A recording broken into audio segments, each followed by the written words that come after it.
My name is Micah Rhodes, and the night before my wedding, sleep deserted me entirely. I lay on my back in the silk sheets of the Hillcrest Grand Hotel, heart pounding so loudly I was sure the walls could hear it. Every so often, the soft chime of the lobby clock drifted up the corridor, reminding me that hours were slipping away, that I would soon stand in front of Naomi and promise forever.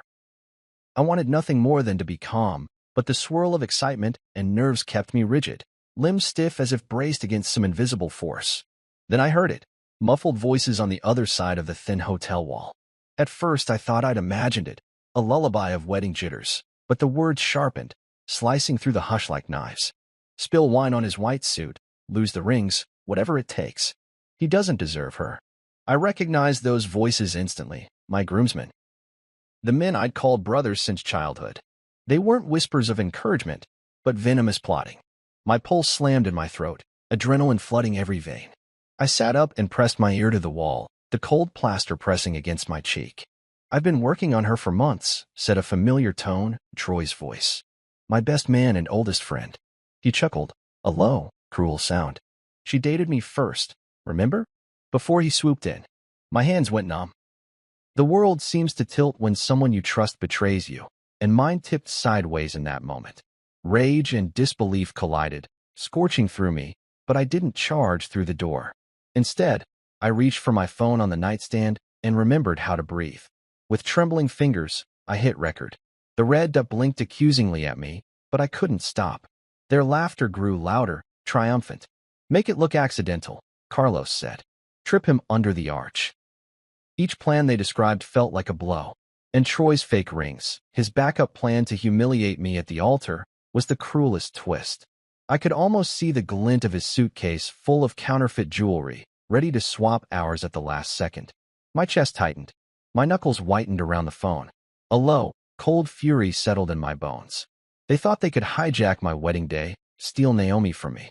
But they hadn't counted on a couple of things. That I'd overheard them, and that I was far from helpless. I pressed stop, saving the audio file, then slipped out of bed and pattered across the carpet to the minibar. I poured a glass of water, trying to steady my breath to think. Panic threatened, but a steadier thought rose up beneath it: strategy. I sat on the edge of the bed and texted my sister, Alyssa.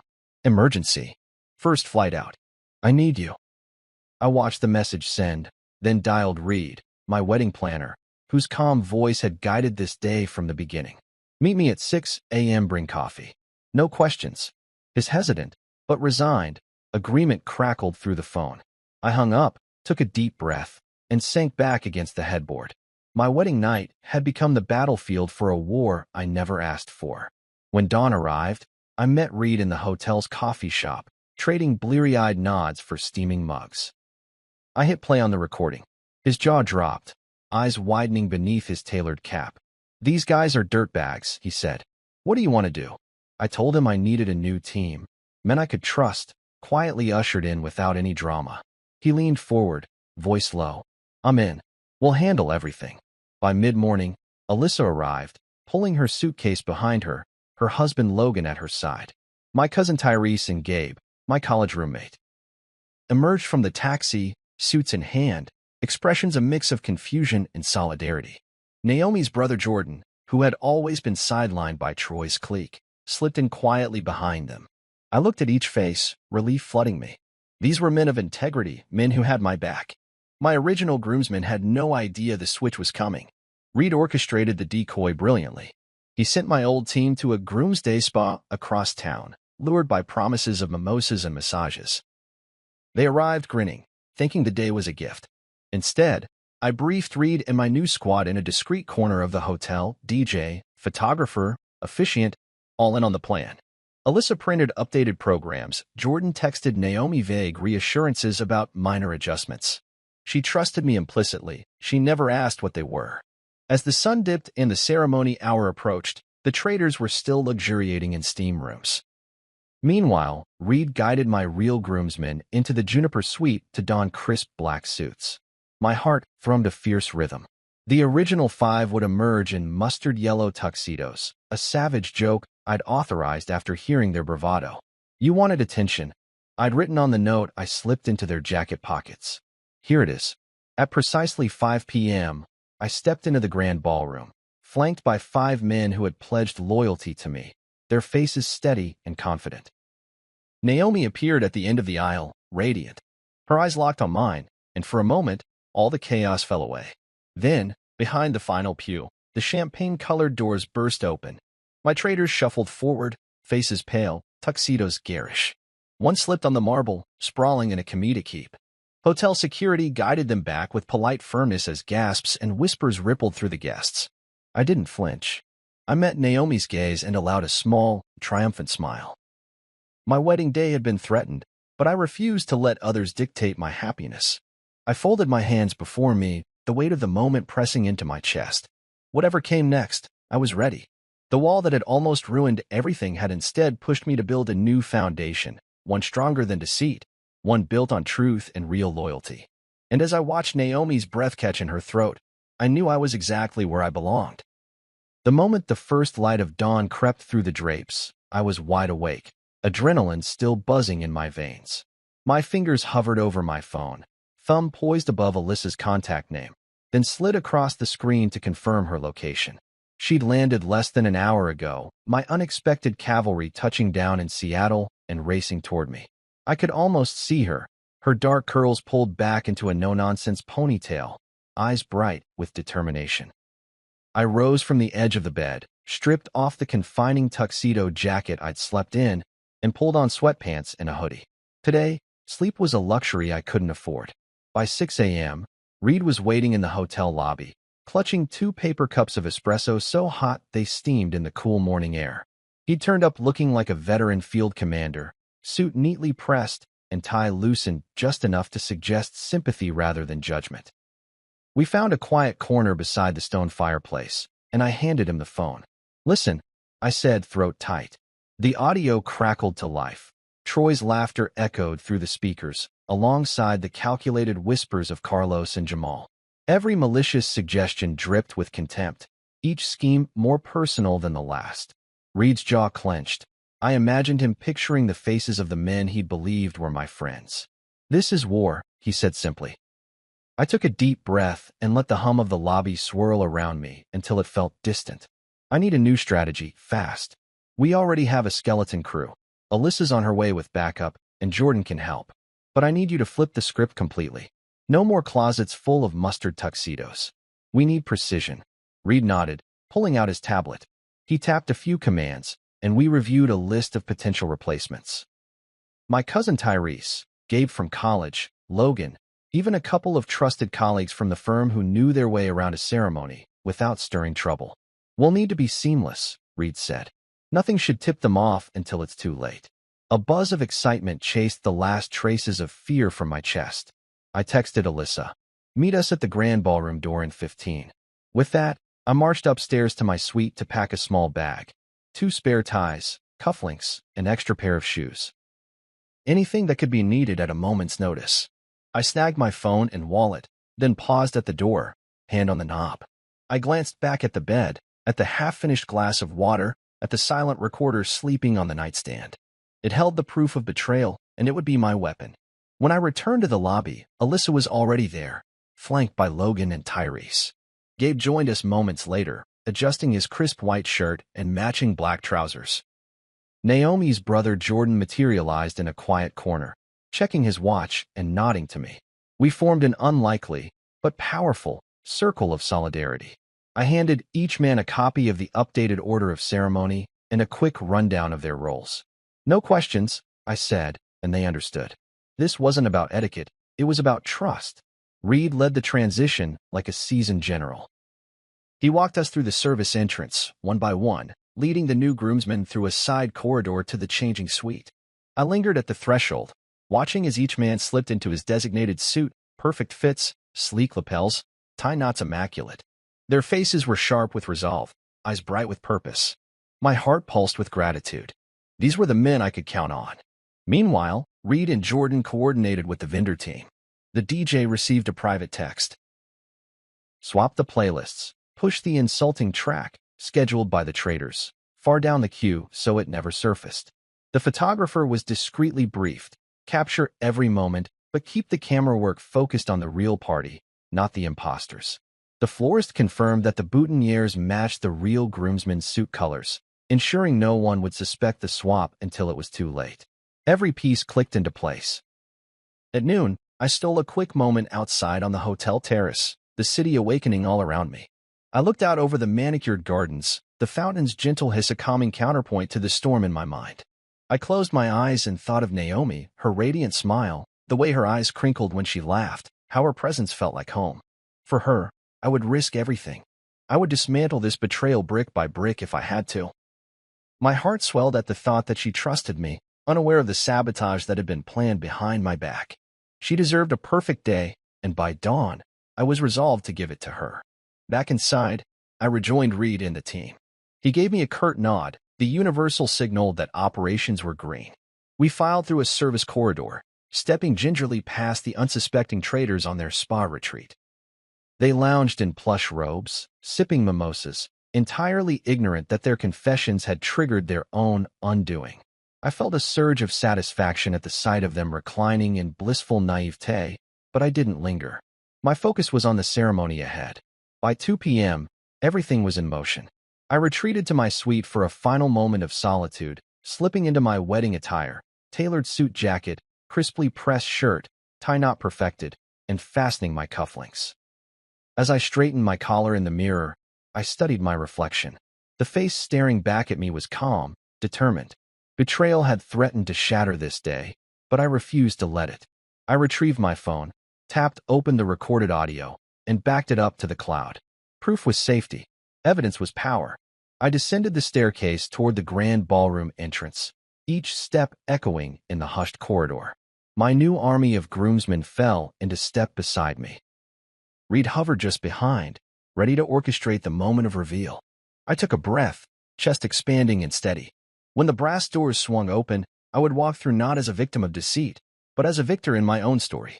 Naomi would stand before me, unaware of the battle that had raged in the shadows. I would replace fear with joy, betrayal with celebration, and rewrite everything they had tried to destroy. The war had begun at dawn, and by sunset, my victory would be complete. Reed was already moving the moment I finished explaining. He took one look at my drawn face and the fury beneath my calm, and he snapped into action like he'd been waiting for this moment. "We'll need replacements fast," he muttered, swiping through his tablet. "And I mean trustworthy ones." "I want a new groomsman team," I said, setting my coffee down with more force than I intended. Quiet switch. No drama. No theatrics. "I just want people who won't stab me in the back 5 hours before the ceremony." He looked up and grinned. "Then let's find your real circle." While Reed started rerouting vendors and sending messages to select staff, I grabbed my phone and scrolled through contacts I hadn't touched in months, people I had slowly pushed out of the spotlight to make room for Troy, Carlos, and Jamal. A mistake I could now clearly see. My fingers hovered over a name I hadn't dialed since our college graduation.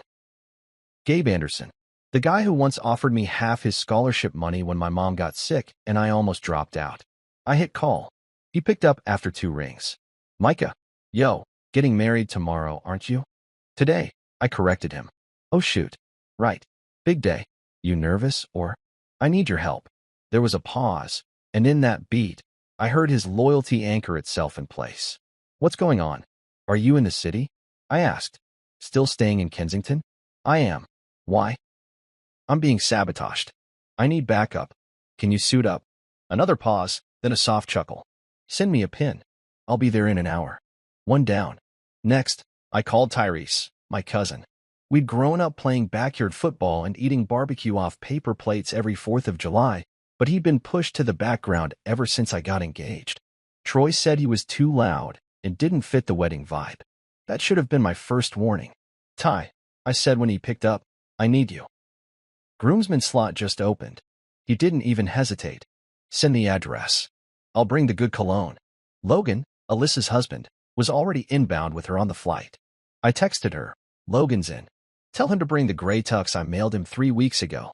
Finally, there was Jordan, Naomi's brother. He'd always been sidelined by Troy's crowd. Even though he lived in the same building as us for a year, Troy never invited him to anything. But Jordan had never once spoken ill of me. And I remembered the day he offered to help carry my groceries up 5 flights of stairs after my car battery died. That small act was louder than any of Troy's speeches. I called him directly. Hey, Jordan, I've got a strange request. Try me. You want to stand beside me at the altar today? Silence. Then, hell yeah. By 11 a.m., all 5 of them were standing in the hotel's private lounge, freshly showered, half in suits, half adjusting ties. Reed stood off to the side, arms folded like a general surveying a newly formed battalion. Gabe was the first to break the tension. So we're replacing the groomsmen, mid-wedding day, because they're villains in a soap opera? That about sums it up, I said, managing a tight smile. Tyrese shook his head, tucking his pocket square. I always knew that Troy dude had snakeskin energy. Reed chuckled. You have no idea. Jordan was quiet at first, then stepped forward and held up the updated wedding program. You sure Naomi won't be freaked out? She already trusts me with everything, I said. She doesn't need to know about the recording or the sabotage. She just needs to see that I'm solid. Gabe clapped me on the shoulder. Then let's make sure she sees nothing but strength today. Reed ran through the logistics one more time. The original groomsmen are scheduled for a relaxation spa day across town at 2 p.m. They think it's part of the wedding package: steam rooms, massages, champagne. That buys us a clean 3-hour window to prepare here without them catching on. But they'll still expect to be part of the ceremony. That's why we don't tell them anything, I said. They show up in the wrong suits, confused, out of sync. Security can block them at the ballroom doors. And we'll already be at the altar, ready. Alyssa arrived with Logan at her side, tossing her overnight bag into the corner. I just heard the audio. If you let them in the room at all, I will personally have each of them disbarred from decency. She kissed my cheek and handed out new printed programs from her tote bag. Reed scanned the guest list for overlaps, anyone loyal to Troy who might try to intervene, and made a few subtle adjustments. The ceremony layout would keep those people near the back rows. I took a moment, standing in the middle of this new crew. None of them were chosen by default or proximity. Each of them had earned their place, not through flattery, but through acts of loyalty that mattered. We ride at dawn, Gabe joked again, raising a plastic water bottle like a sword. I laughed. For the first time in 12 hours, I laughed. Let's ride then. Jordan helped Tyrese with his cufflinks. Logan ran a lint roller down the line. Gabe tightened my collar like he had during our senior pictures. And Alyssa, true to form, stood in the doorway, nodding like a field marshal before battle. This, she said, is what your wedding should have looked like all along. I looked around at the faces in the room, calm, confident, loyal. I nodded to Reed. Let's finish building this army. I spent the drive across town maintaining the same calm smile I'd worn in the lobby when speaking with Reed, though inside my mind was a hurricane of exhilaration and relief. The original groomsmen, still blissfully unaware of their imminent disgrace, had accepted Reed's invitation to a Groom's Day spa package, complete with mimosas, eucalyptus steam, and back massages. As I stepped out of the town and country car, the first rays of afternoon sunlight splintered off the spa's sleek glass facade, giving the building an otherworldly glow, like a beacon calling trouble inside. I checked my watch 2:15 p.m., and texts began buzzing on my phone. They're here, all set, Operation Decoy in motion. I pressed my thumb on the screen, sending a curt proceed to Reed, then squared my shoulders and walked through the revolving doors. Inside, the spa's lobby was a symphony of pastel robes and gentle music. A receptionist greeted me with a warm smile and motioned toward a seating area where Troy, Carlos, Jamal, and 2 others lounged on plush chairs, clinking flutes of champagne. Their perfumed laughter drifted to me as I approached, and I gave the image of utter contentment my all. Gentlemen, I said, raising my voice just enough to be heard without breaking character, I just wanted to check in and make sure everything's. I gestured at the plush surroundings to your satisfaction. They all turned, smiles faltering for a split second before forcing an extra-large grin back at me. Micah, Troy exclaimed. This is amazing. Thanks for this incredible treat. My throat felt tight, but I nodded and moved on, scanning the room for hidden cameras, microphones, anything that might record their smug incredulity. Reed had told me to keep my visit brief. I stifled the urge to stay long enough to savor their folly. As I slipped out, I tapped a message to Jordan, decoy in place. Time to camp out at the Grand Ballroom. He replied almost instantly, on it. My new team was waiting nearby in the back corridors, each man poised like a sentinel. We gathered around Reed in a service hallway carpeted in austere gray and beige. "They'll stay here until 4 o'clock, Reed said, checking his watch. "Then we send them off like returning heroes with complimentary gift bags." His lips curved in a satisfied half-smile. I allowed myself a glimmer of triumph. "Perfect," I murmured. "By 4:30, I want our guys transformed into the proper attire, programs redistributed, and the vendors fully briefed." Reed nodded, tapping commands into his tablet. "DJ, photographer, officiant, they're all ready for the switch. Security's on standby to refuse entry to unauthorized personnel. Alyssa has updated the seating chart so guests won't notice the groomsmen change until it's too late." I rubbed my hands together, allowing the warmth of anticipation to course through me. There was an elegance to this plan, like a well-choreographed dance in which every performer knew exactly when to step forward. The original conspirators were reduced to hapless extras, removed from the stage by their own hubris. Back in my suite, I slipped into the tuxedo Reed had reserved for me, the charcoal jacket fitting like a second skin, the matte black bow tie centered perfectly beneath my chin. I paused in front of the full-length mirror, adjusting the lapels until they sat just so, and practiced my composure. I caught a glimpse of the old reflection, the man who'd recently been betrayed by those he trusted, but replaced it with someone stronger, a groom willing to go to any length to protect his bride and their vows.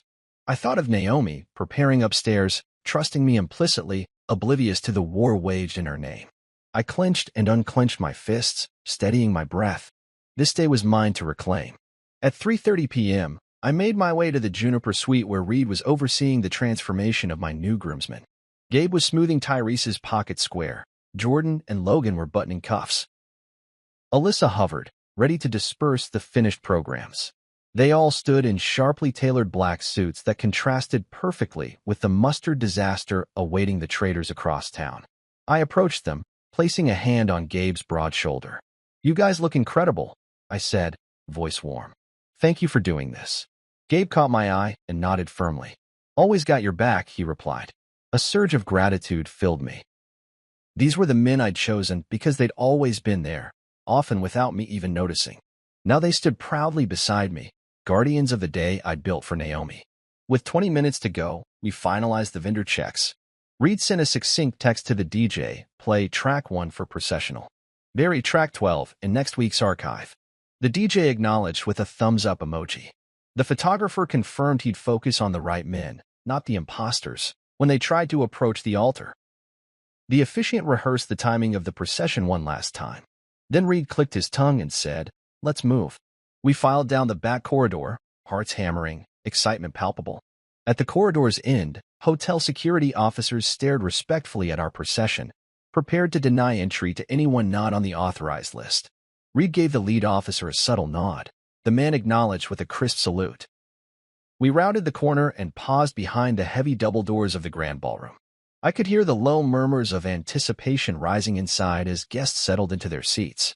Through the narrow window in the door, I glimpsed the original groomsmen approaching, each still swathed in pale yellow bathrobes and slippers, clutching spot tote bags. Their faces registered the first flicker of confusion as security gently barred their way. I inhaled, steeling myself, then stepped forward as Reed opened the doors wide. Light spilled in, and all eyes turned to the entrance. I stood at the threshold, my loyal men flanking me like knights in an ordered line. The original traders lingered behind security, shouting protests that melted into embarrassed silence under the judge of the crowd's stares. In that moment, I felt every shard of doubt shatter. Distraction and decoy had worked. Betrayal had been banished. As I saw Naomi's radiant figure at the end of the aisle, her eyes locking onto mine with unspoken trust, I knew redemption had arrived on schedule. The day was truly ours again, untarnished, unforgettable, and fiercely defended. The Juniper suite door swung open like the gates to a court of mockery. Inside, the 5 men I'd once called friends stood frozen, each draped in the most garish mustard yellow tuxedo I had ever laid eyes on. The fabric caught the harsh overhead light, transforming them into walking highlighters, puffy lapels, shiny lapels, and lapels that looked like they belonged on a stage in a cheesy musical, not at my wedding. Carlos's face went from cocky grin to slack-jawed horror as he fumbled with the oversized bow tie, the polyester stiff wrinkles catching under his chin. Jamal's normally smooth composure broke into a stunned silence. The poor man looked like he'd been landed in an alternate universe where fashion went a die. Troy stood mesmerized, as if waiting for someone to hand him a theater program with a cast list so he could confirm it wasn't really him. My chest tightened with a rush of vindication and surprisingly pity. These guys had spent weeks plotting to ruin my day. It felt almost too easy to turn their own vanity into a monument of their betrayal. Reed stepped back, arms folded, his satisfaction practically audible. "Gentlemen," he said, voice calm but authoritative, "welcome to your new wardrobe." He held up a crisp, white envelope, the same size as the ones they'd hidden the fake rings in. I watched Jamal's hand shake as he reached out to open it, the ribbons sheen mocking him with every tremor. Inside, a single line in my perfect, looping script, "You asked for attention. Here it is. M." The effect was immediate. Jamal's shoulders slumped, and he looked around at the others as though expecting to find hidden cameras. Troy ran a finger along the jacket's stiff lapel, back and forth, before letting out a hollow laugh that didn't reach his eyes. "What the hell is this?" he demanded, voice cracking. As the original quintet gaped, a soft chime sounded from the adjoining hallway. That was my cue. Reed held up a single finger. I exited the suite briefly to grab the 5 new tuxedos from special hangers by the wall. Sleek charcoal jackets, satin lapels, perfectly tailored. The contrast between the new and the old was so stark it felt like a theatrical reveal. I hung the replacements beside the windows, each one labeled with the names of men who actually deserved the honor of standing beside me: Gabe, Tyrese, Jordan, Logan, and Alyssa's husband. I re-entered the Juniper suite and stood before the mustard-clad imposters. The room fell silent, the air thick with their confusion and embarrassment. I cleared my throat, and every head snapped in my direction. "My friends," I began, stepping forward. My voice echoed in the hush. "You plotted to sabotage my wedding. You thought you could ruin the day I planned for the woman I love." I allowed a beat to let the words land. Carlos swallowed hard, his atoms apple-bobbing like a trapped bird. "So I thought you deserved a little polyester payback." I gestured at their ridiculous outfits. Troy's mouth hung open. Jamal turned to the others, wide-eyed. I continued, tone-controlled but fierce. "I want you to leave these here. You can wear them home." I held out 5 gift bags, each stuffed with extras like novelty socks and giant top hats, my final flourish. "Once you're dressed properly, you can find the ceremony upstairs. But until then, security will escort you to the lobby lounge. Complimentary refreshments, of course." That was all it took. Each man, dignity shredded, shuffled toward the door. Reed's security team, briefed and ready, guided them politely but firmly out of the suite. Troy kept one hand on the wall as he moved, as if the polyester brotherhood might trap him. Carlos stumbled over the threshold. Jamal fumbled his napkin ring, and the other 2, silent, stunned, let their heads hang. I watched them disappear into the hallway, hearing the soft thwack of the suite door closing behind them. My heart pounded, not with triumph, but with a swirling mix of vindication and sorrow. These had been my friends, at least I'd thought so. Their betrayal stung deeper than any joke could ever hurt, but I had turned their weapon against them. Reed stepped out of the shadows, offering me a congratulatory nod.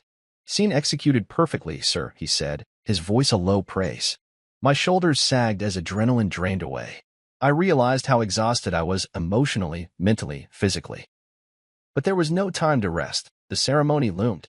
I took a deep breath and refocused on the row of charcoal tuxedos waiting for my true groomsmen. I felt a swell of gratitude for each of the 5 men who had agreed to step in on a moment's notice, men whose loyalty had been proven through small, meaningful deeds rather than whispered schemes. I clapped my hands softly. "Let's suit up." Gabe stepped forward first, slipping into the charcoal jacket as if it had been waiting for him all along. His eyes met mine in the mirror's reflection, steadfast, reassuring. Tyrese adjusted his cuffs. Logan nodded in silent approval. Jordan gave me a small, triumphant grin, and Alyssa's husband straightened his tie with a determined flick of his wrist. In that cramped suite, we formed a new brotherhood, one built on trust and shared purpose rather than deceit. I placed my hand on each shoulder as they took their positions. "Thank you," I said quietly. "I couldn't do this without you." Together, we left the Juniper suite through a side exit, moving with purpose toward the ballroom. The contrast between us and the discarded mustard suits lingered behind us like a cautionary tale. As we climbed the staircase to the reception level, I felt lighter, unburdened. The betrayal had been bitter, but it had also revealed who truly stood with me. My wedding day was back on course, fortified by real loyalty. And as I adjusted my cufflinks one last time before stepping into the grand hall, I knew this chapter of my life was no longer defined by what they had tried to do, but by what we had achieved together. I stood at the top of the grand staircase, my heart thudding like a drum roll announcing my entrance. Below, the marble floor of the Hillcrest Grand Ballroom gleamed under crystal chandeliers, and soft murmurs rippled through the assembled guests. I felt the weight of every gaze settle onto me, but instead of flinching, I squared my shoulders and inhaled deeply. This moment was mine, reclaimed from spies and saboteurs, and I was determined to transform it into a victory march. Reed, ever the vigilant ally, gave me a subtle nod. My new groomsmen, Gabe, Tyrese, Jordan, Logan, and Alyssa's husband, lined up behind me, their crisp charcoal tuxedos a stark contrast to the discarded yellow polyester fiasco waiting in the wings. In that instant, I felt the full force of gratitude and resolve surge through me. These men were my brotherhood forged in adversity. Slowly, I stepped forward, each footfall deliberate, echoing softly against the marble. The orchestra struck the first notes of the prelude, a gentle arrangement that had sounded mundane on the playlist the night before, but now felt charged with promise. As I descended, I glanced to my left, spotting Naomi just inside the double doors. She hovered at the threshold, her bouquet clutched loosely in pale fingers, her eyes searching the staircase for me. When our gazes met, her entire expression changed. Confusion melted into relief, relief bloomed into joy. She offered me a small, shaky smile, the kind that lights up a room and stills a racing heart. I nodded once, sharply, to reassure her that everything was as it should be. She breathed out a quiet laugh that sounded like music to me, and I felt the last threads of doubt unravel. Ahead of me, security officers gently barred the way of 5 hapless figures emerging from the corridor behind. The original groomsmen, their hopes and insults long since abandoned, drifted forward awkwardly in rented robes and slippers, looking for the ceremony that had already moved on without them. One of them, Troy, tried to step past a burly guard, but was gently guided back, his protests muffled under the hush of the crowd. A ripple of whispers spread. "What's happening? Is that? Why aren't they in their suits?" And I allowed a small, private wave of satisfaction to wash over me. Their planned humiliation had backfired spectacularly. I reached the bottom of the stairs and turned to face the congregation, lifting my chin and offering my arm to the officiant. The sound of my footsteps faded as Naomi slid into position beside me, her gown's soft train whispering against the marble. My pulse echoed in my ears, but my voice when I spoke was steady and warm. "Thank you all for being here," I began, catching Naomi's hand and intertwining our fingers. The hush deepened, ears leaning in, cameras lifting to capture the moment. I felt Naomi's thumb stroke the back of my hand, a silent affirmation that we were unified, two has made whole. Behind me, I heard Reed mutter something to the DJ, and the tune shifted seamlessly to our actual first dance song, the one that held memories of late-night slow dances in my living room. When we first realized this relationship was more than just a passing spark, I smiled down at Naomi, who blinked in surprise, then laughter lit her eyes.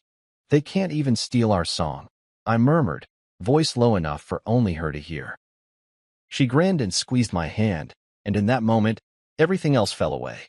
After our vows and rings exchanged, genuine and gleaming, we walked down the aisle to applause that rose like a wave. I felt that wave crest and break across my shoulders, buoying me, lifting me. My eyes flicked to the back of the room, where the discarded yellow tuxedos were folded neatly by security, a silent testament to treachery turned farce. In their place, my circle of true friends. 5 men who had rallied without hesitation stood proudly in the front row. Their presence there, shining as they did, mattered more than any scripted toast or choreographed dance. It was proof that authenticity triumphs showmanship every time. Outside, the warm late afternoon light streamed through arched windows as we stepped onto the balcony for portraits. The photographer captured every angle, but my favorite shot was the one where Naomi and I danced alone on the marble floor, bent slightly toward each other, foreheads touching, her veil draped around us like a soft halo. I whispered to her aloud, so she and the camera both heard. "We did it. We won." She laughed, bright, full, alive, and replied, "Together." As the sun dipped low, casting a golden glow through the glass, I felt a surge of contentment settle deep in my bones. Every whisper of betrayal, every sleepless night, had been worth it to stand here with my bride. I realized that the battle had never been against Troy or Carlos or Jamal. It had been against doubt and fear, threats that my day could be stolen, my love hijacked. Reclaiming that day meant proving that the strongest foundations are built not on pretense, but on truth and loyalty. Finally, we rejoined our guests inside for the reception. I stepped onto the raised platform to greet them all, my voice ringing out with clarity. "I know you've been patient," I began, and laughter rippled through the crowd. But I promise, it was worth the wait. The room burst into cheers, and I scanned the smiling faces, our families, old friends, and the 5 who had stood beside me when it counted. I raised a glass, and Naomi did the same. In its reflection, I saw our future shining back, bright, unshakable, and true. And with that, I realized that walking into victory wasn't about beating the attackers. It was about celebrating the champions who stood with me, heart to heart, on the day that was ours alone. I stepped onto the small stage at the far end of the reception hall, heart pounding with purpose rather than dread. The soft glow of fairy lights overhead bathed the room in a honeyed warmth, and the murmur of conversation dimmed to anticipatory silence as guests noticed the microphone.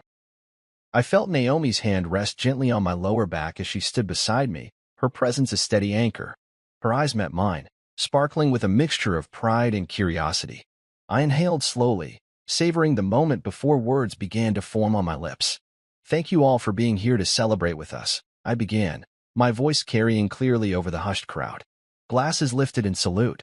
Smiles flickered across familiar faces, each one there to witness the union we had fought so hard to protect. I let a graceful pause stretch, allowing the warmth of shared joy to settle in the room. Then, leaning slightly toward the mic, I added, "Tonight is about love, loyalty, and the truth that binds us." I saw a few raised eyebrows, intrigued expressions already forming. I glanced at Naomi, who squeezed my hand encouragingly. The recording of their betrayal lay waiting in my pocket. The evidence of their deceit had become a tool of revelation. I had to be careful, measured. This was not vengeance. It was accountability, served with a slice of catharsis. My gaze swept across the rows of guests, landing finally on the original 5, still shepherded to the back by discreet security. They sat in a line of reddened faces and turned heads, a tableau of embarrassment that made my stomach twist, but I forced myself to remain composed. "I want to share a story," I said, voice warm, steady. "Last night, as I lay awake before marrying the love of my life, I thought I heard whispers through the hotel wall. At first, I dismissed them as nerves. But then I realized they were plotting to sabotage my wedding." A ripple of astonishment drifted through the crowd. Naomi's hand trembled in mine, yet her eyes remained bright, trusting. I continued, "They planned to spill wine on my suit, replace our rings with fakes, even change our first dance song to something humiliating." Faces shifted. Shock, confusion, a spicy thrill of gossip sweeping across the room. As I spoke, I pressed play on my phone, held discreetly in my palm. Troy's unmistakable voice rang out over the speakers. "He doesn't deserve her," he sneered, followed by Carlos's laugh and Jamal's mocking suggestion about tripping me during the vows. The crowd gasped in unison, a collective intake of breath. I held up the phone for a moment, letting the weight of their words settle among the guests. Naomi's eyes brimmed with hurt realization, and I felt a pang of sorrow for the pain this revelation must cause her. But the truth demanded light. When the recording ended, I let silence reign for a heartbeat.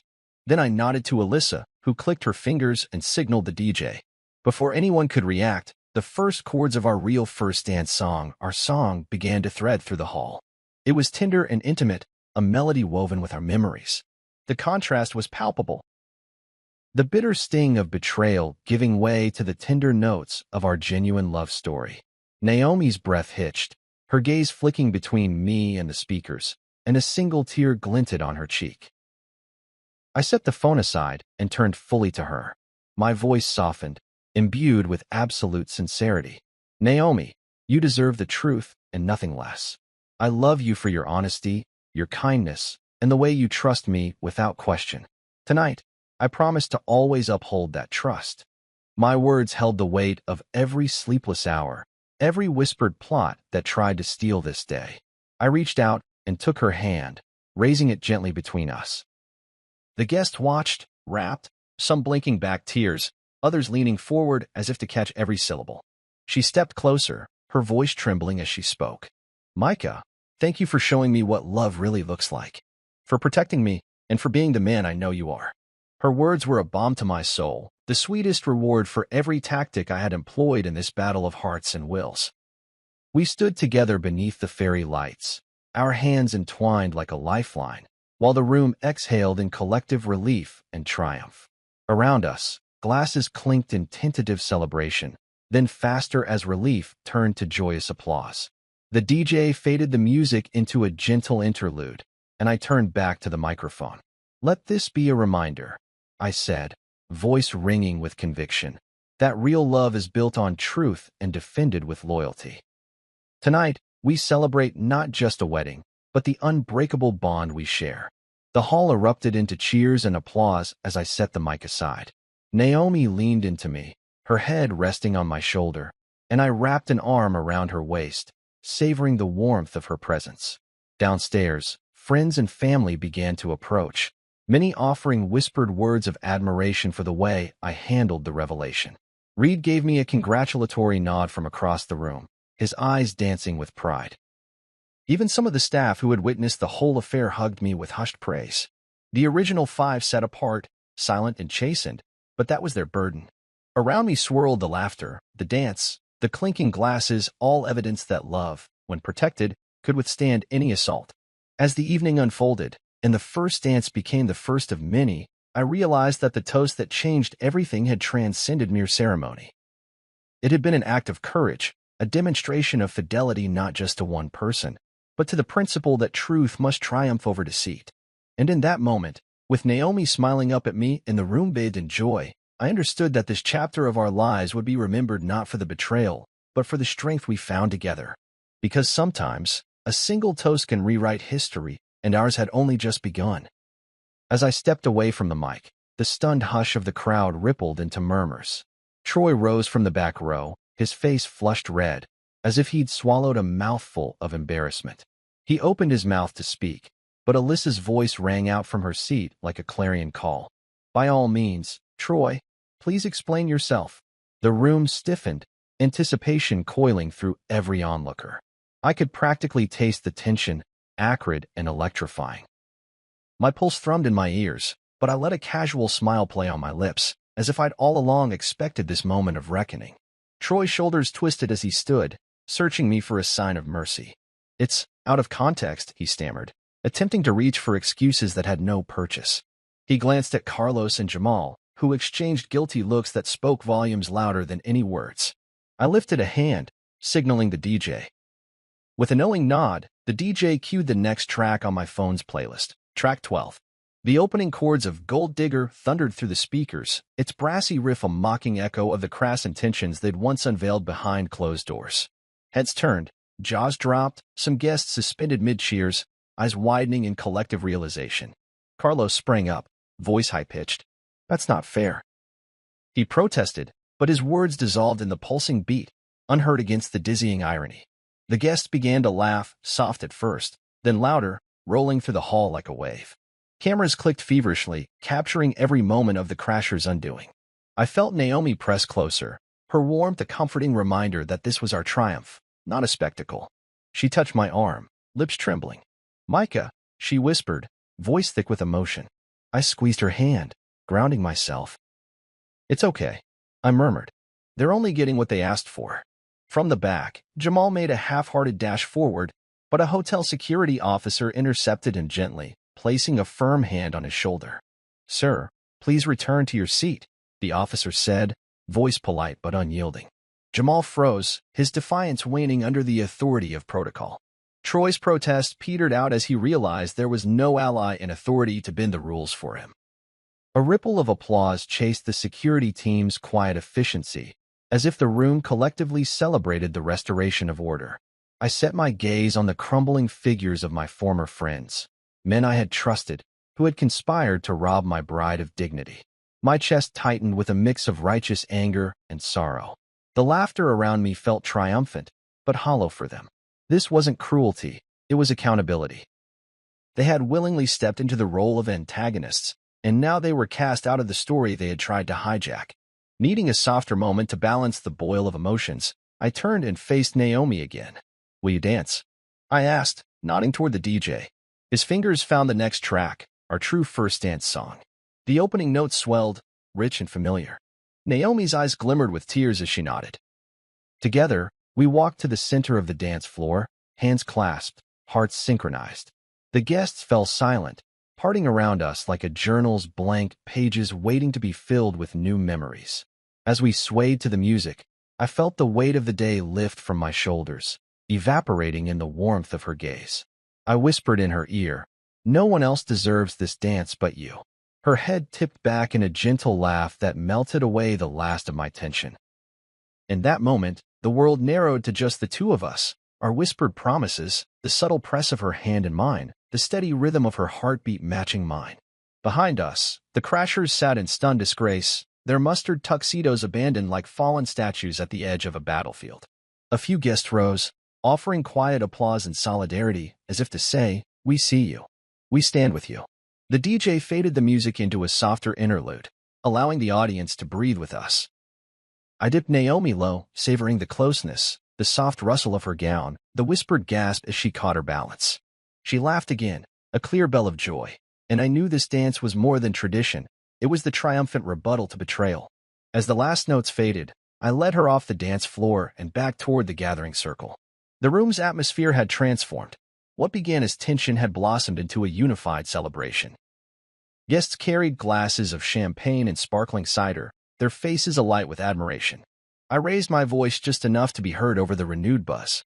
"To my wife, Naomi Rhodes, thank you for trusting me with your heart. To real friends who stood by us today. And to love that endures proof against any trial." Glasses clinked, a sonorous chorus that echoed through the hall. I caught sight of Alyssa across the room, her eyes shining with pride.